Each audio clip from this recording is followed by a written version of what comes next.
ओम शांति अर्थात मैं आत्मा शांत स्वरूप।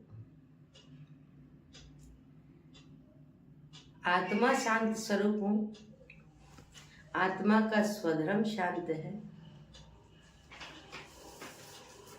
ये बाबा ने हम बच्चों को समझाया है। लेकिन एक बात जो है, जो हम चलते हैं, साधारण जीवन जीते हैं, अपनी दैनिक क्रियाएं हैं, जो कार्य करते हैं, कर्म क्षेत्र पर आते हैं, व्यवहार में आते हैं, उसमें 4 प्रकार की मत होती है। एक मत है मनमत। मनमत क्या है कि मनमत अर्थात जो हमारे मन में आता है। हम कहते हैं ना, हम तो मन के मालिक हैं। हमारे मन में जो आएगा वो हम करेंगे। अब ये 2 बातें हो गई, मन के मालिक भी हैं और मन में जो आएगा वो करेंगे। तो मन के मालिक कहाँ हुए? इसका मतलब मन के गुलाम हो गए। मन आपसे करा रहा है, तो मन जो करा रहा है वो हो गई मनमत।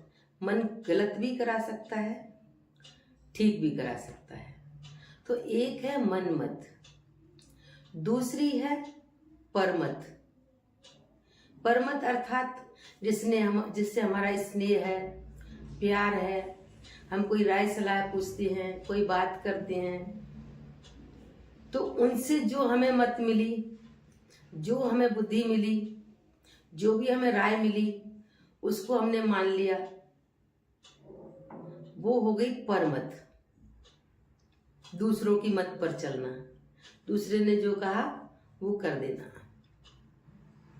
और तीसरी है मनुष्य मत। अब कहेंगे मनुष्य मत और परमत में क्या अंतर है? मनुष्य मत और परमत में बहुत बड़ा अंतर है। परमत अर्थात जिससे हम बात कर रहे हैं, जिससे हमारा स्नेह, उससे जो बात कर रहे हैं, उससे हम राय ले रहे हैं, वो है परमत। और मनुष्य मत अर्थात ये बेहद में आ जाती है। जैसे चाहे राजनीति की बातें हो, चाहे धर्म नीति की बातें हो, चाहे सामाजिक बातें हो, पारिवारिक बातें हैं, सारी जो सृष्टि है, सृष्टि में बहुत सारी बातें होती हैं। यदि उनको हम फॉलो करते हैं, उन चीजों को, उन बातों को हम फॉलो करते हैं, तो वो हो गई हमारी मनुष्य मत।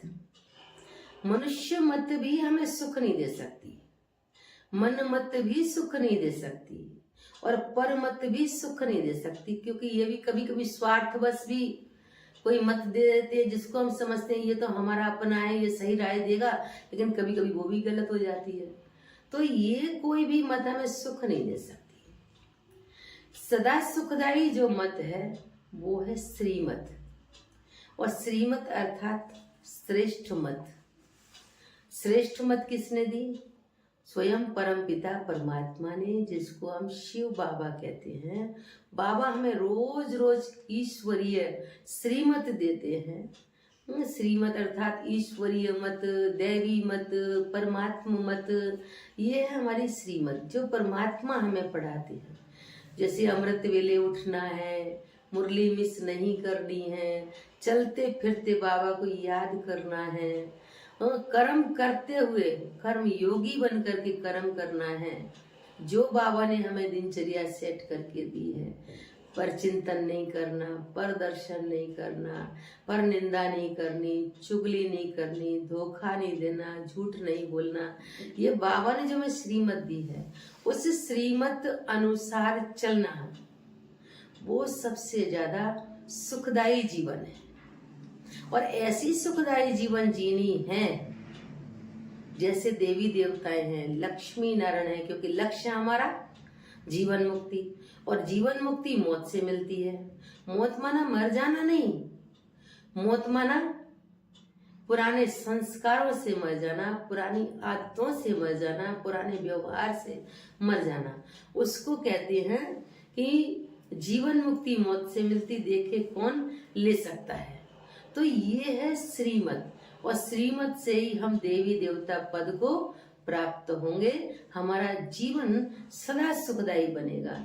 ऐसा सदा सुखदायी जीवन जीने के लिए हमें ईश्वरीय मत पर सदा ही चलते रहना है। ओम शांति।